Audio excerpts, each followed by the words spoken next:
Assalamualaikum class.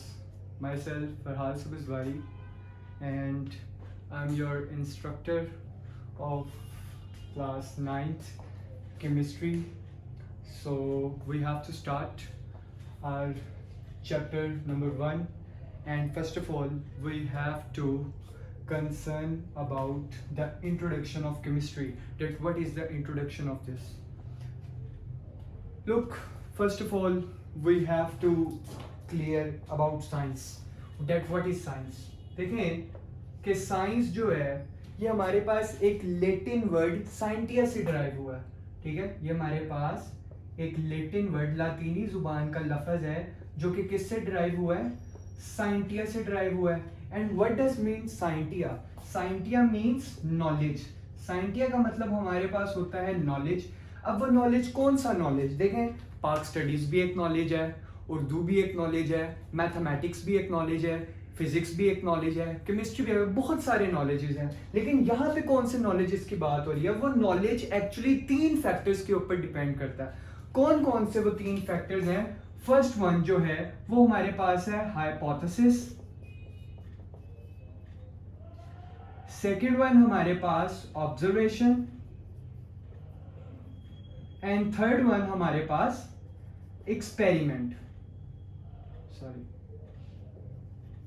Experiment. Again I am quoting here. हमारे पास science है.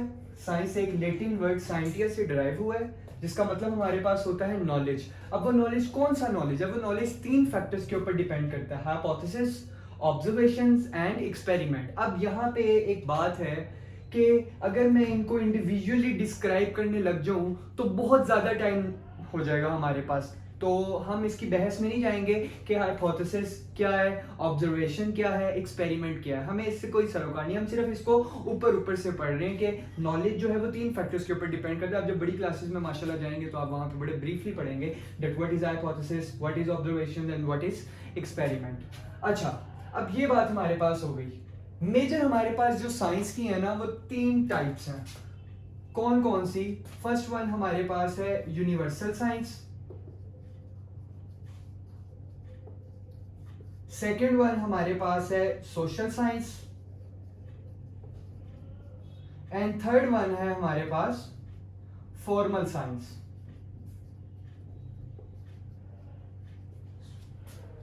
साइंस की 3 टाइप्स हैं, यूनिवर्सल साइंस, सोशल साइंस और फॉर्मल साइंस. यूनिवर्सल साइंस में आप क्या चीज स्टडी करते हैं? यूनिवर्सल साइंस में आप स्टडी करते हैं about physics, chemistry and biology.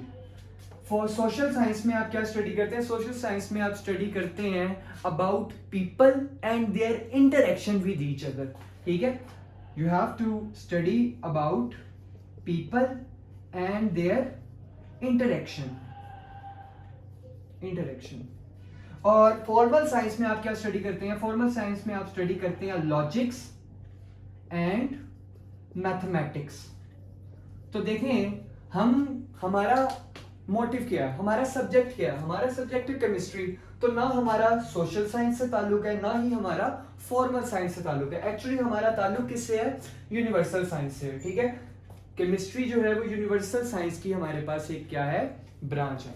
अच्छा, नेक्स्ट हमें स्टार्ट करने से पहले थोड़ा सा अबाउट आइडिया होना चाहिए about matter. That what is matter? Matter हमारे पास क्या है? देखें, मादा. अब मैं अगर इसको सिंपली डिफाइन करूं इन टर्म्स ऑफ केमिस्ट्री तो anything that has mass and occupy space.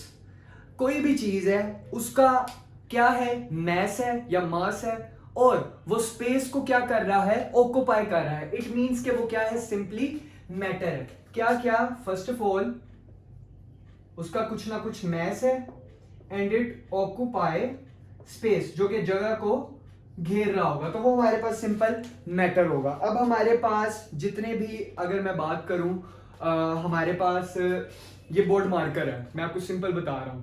देखिए, इसका कुछ ना कुछ मैस भी है और इसने इस वर्ल्ड में कुछ ना कुछ स्पेस को भी क्या किया हुआ है? ऑक्यूपाई किया हुआ है. इट मींस कि ये मैटर है. इसी तरह ये व्हाइट बोर्ड आपको नजर आ रहा है, इसका भी कुछ ना कुछ मैस है और इसने भी स्पेस को ऑक्यूपाई किया हुआ है. इवन के जो ह्यूमन बीइंग्स हैं वो भी मैटर है। क्यों? क्योंकि आप जानते हैं हमारा भी कुछ ना कुछ मैस है, और हमने भी इस वर्ल्ड में, स्पेस को क्या किया हुआ है, ऑक्युपाई किया हुआ है। इट मीन्स कि हम भी मैटर है, लेकिन still one thing is not matter. लेकिन कायनात में फिर भी एक चीज है जो मैटर नहीं है, और वो हमारे पास कौन है? एयर। एयर हमारे पास मैटर नहीं है। सवाल पैदा होता है कि क्यों मैटर नहीं है। देखें, एयर मैटर इस वजह से नहीं है क्योंकि एयर का नो डाउट मैस तो होता है, लेकिन इसका जो स्पेस है वो डिफाइंड नहीं है। अब जहां जहां दुनिया बस रही है, जहां जहां लोग हैं, वहां पे हमारे पास एयर भी है, तो हम तो नहीं काउंट कर सकते कि जी हमारे पास वर्ल्ड जो है वो तो इन्फिनिटी टू द क्या पॉइंट है। तो हम इस चीज को डिटरमिन नहीं कर सकते कि जी हमारे पास मैस तो ठीक है, हम कर लेंगे किसी ना किसी तरह से, लेकिन हम उसके स्पेस को मेजर नहीं कर सकते कि आइदर ये कितना स्पेस ऑक्युपाई करे। क्यों? क्योंकि जहां जहां लोग बस रहे हैं वहां वहां एयर एग्जिस्ट करेगी। तो स्टिल हमारे पास एयर भी जो है वो मैटर नहीं है। लेकिन अगर हम इसी एयर को किसी सिलेंडर के अंदर बंद कर देते हैं, लाइक यूं, तो देखें अब ये हमारे पास मैटर बन गई है। क्यों? क्योंकि अब इसका एक मैस भी है इस कंटेनर के अंदर, और साथ ही साथ इसका जो स्पेस भी है वो भी क्या हो गया है? डिफाइंडेबल हो गया, स्पेसिफाइड हो गया according to the container, according to the आप कह लें कोई भी जो बर्तन आप ले रहे हैं उसके मुताबिक इसका जो है वो स्पेस हो जाएगा। अच्छा, ये हमारा क्लियर हो गया। केमिस्ट्री में एक्चुअली आप 4 चीजों को स्टडी करते हैं। फर्स्ट वन हमारे पास जो है, क्योंकि अभी हम मैटर को पढ़ के आए हैं तो मैटर को ही हमने केमिस्ट्री के टर्म्स देखने हैं। तो फर्स्ट वन हमारे पास वो जो पॉइंट है वो हमारे पास क्या है? Structure of matter. सेकंड हमारे पास कंपोजिशन ऑफ मैटर।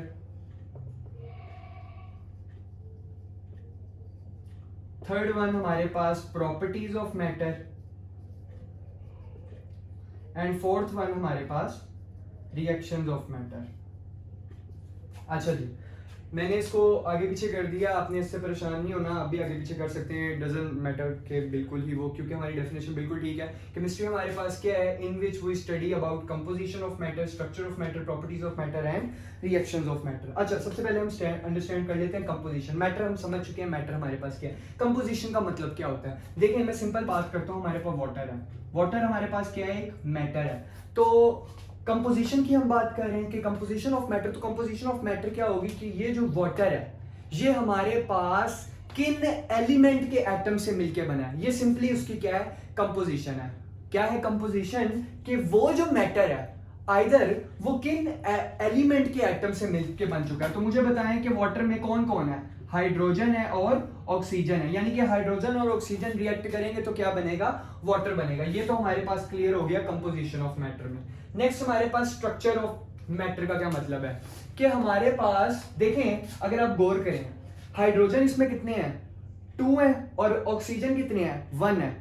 अब देखें, हमारे पास जब भी 2 हाइड्रोजन और 1 ऑक्सीजन आपस में रिएक्ट करेगा, इट इज वेरी क्लियर कि हमारे पास क्या बनेगा? वाटर बनेगा। अगर हम इसकी कंपोजिशन को चेंज कर दें तो हमारे पास क्या होगा? कंपोजिशन के चेंज होने की वजह से वाटर नहीं बल्कि कोई और सब्सटेंस बन जाएगा। लाइक मैं बात करता हूं H2O2, सो वो तो वाटर नहीं है, वो तो एक अलग स्पीसी है, तो हाइड्रोजन पेरोक्साइड बन जाएगा वो। तो कंपोजिशन लाजमी है कि 2:1 होगा तो हमारे पास वाटर बनेगा, अदरवाइज कोई और सब्सटेंस बनेगा। स्ट्रक्चर का क्या मतलब है कि वो जो हमारे पास वाटर बन रहा है उसमें हाइड्रोजन और ऑक्सीजन एटम कैसे आपस में कंबाइन हो रहे हैं, तो हमारे पास क्या बन रहा है? वो मैटर बन रहा है। तो देखें, आप जानते हैं ऑक्सीजन के आउटर मोस्ट शेल में 6 electrons, 2 lone pair, 1 unpaired. Hydrogen हमारे पास आउटर मोस्ट शेल में 1 इलेक्ट्रॉन, हाइड्रोजन हमारे पास आउटर मोस्ट शेल में 1 इलेक्ट्रॉन। अब देखें, इस हाइड्रोजन की चाहत जो है वो क्या है कि वो अपना डुप्लेट कंप्लीट करे। इस ऑक्सीजन की चाहत क्या है कि ये अपना क्या कंप्लीट करे? ऑक्टेट कंप्लीट करे। अब देखें, नेचर में हमारे पास जो एलिमेंट्स होते हैं या तो वो डुप्लेट को फॉलो करते हैं या वो ऑक्टेट को फॉलो करते हैं। अब इसको अपना डुप्लेट कंप्लीट करना है, 1 इलेक्ट्रॉन इसके पास ऑलरेडी है, तो इसको मजीद 1 चाहिए, तो ये क्या करेगा? ये ऑक्सीजन के साथ म्यूचुअल शेयरिंग कर लेगा। Same is the case for their, यहाँ पे भी हमारे पास रिजल्ट में क्या होगा? ऑक्सीजन का ऑक्टेट कंप्लीट, हाइड्रोजन का डुप्लेट कंप्लीट। तो हमारे पास यानी कि म्यूचुअल शेयरिंग की वजह से जो बॉन्ड बनेगा वो हमारे पास कोवेलेंट बॉन्ड बनेगा, और रिजल्ट में जो सब्सटेंस बनेगा वो हमारा कोवेलेंट कंपाउंड या मॉलिक्यूल कहलाएगा। तो स्ट्रक्चर ऑफ मैटर का मतलब ये था कि इन्होंने आपस में कैसे एक दूसरे के साथ बॉन्ड बनाया हुआ है कि क्या बन गया? वाटर बन गया। हम पॉइंट बाय पॉइंट चल रहे हैं। देखें थर्ड वन है हमारे पास प्रॉपर्टीज। प्रॉपर्टीज ऑफ मैटर क्या होती हैं? देखें हमारे पास जो वाटर है, अब वाटर की प्रॉपर्टीज क्या होती हैं? प्रॉपर्टीज होती क्या है एक्चुअली? प्रॉपर्टीज हमारे पास ना दो तरह की होती हैं। एक हमारे पास होती हैं फिजिकल, एक हमारे पास होती हैं केमिकल। अब फिजिकल प्रॉपर्टीज हमारे पास कौन सी होती हैं? फिजिकल प्रॉपर्टीज जो है वो प्रॉपर्टीज होती हैं जो उसके फिजिकल पार्ट के साथ रिलेट करती होती हैं, और केमिकल प्रॉपर्टीज वो प्रॉपर्टीज होती हैं जो उसकी कंपोजिशन के ऊपर डिपेंड करती होती हैं। अब फिजिकल प्रॉपर्टीज जो हैं, what does it mean by physical properties? देखें मैं कहता हूँ वाटर है, वाटर की फिजिकल प्रॉपर्टीज क्या होंगी? कि वो कलरलेस है, वो टेस्टलेस है, वो ऑर्डरलेस है, यानी कि उसकी कोई स्मेल भी नहीं है, उसका बॉइलिंग पॉइंट ये है, उसका फ्रीजिंग पॉइंट ये है, व्हाटएवर ये जितनी भी है मैं आपको बता रहा हूँ, ये सारी की सारी उसकी फिजिकल प्रॉपर्टीज है, यानी कि जो उसके फिजिकल पार्ट के साथ रिलेट कर रही हूँ। तो केमिकल प्रॉपर्टीज कौन सी होंगी? जो उसके केमिकल पोर्शन के साथ रिलेट कर रही होंगी, और वो केमिकल प्रॉपर्टीज एक्चुअली किसके ऊपर डिपेंड कर रही होती है? Depends upon its composition. What does it mean by? कैसे उसकी कंपोजिशन के ऊपर डिपेंड करते हैं? देखें हमारे पास केमिकली इसका जो नेचर है बॉन्ड का, वो हमारे पास क्या है?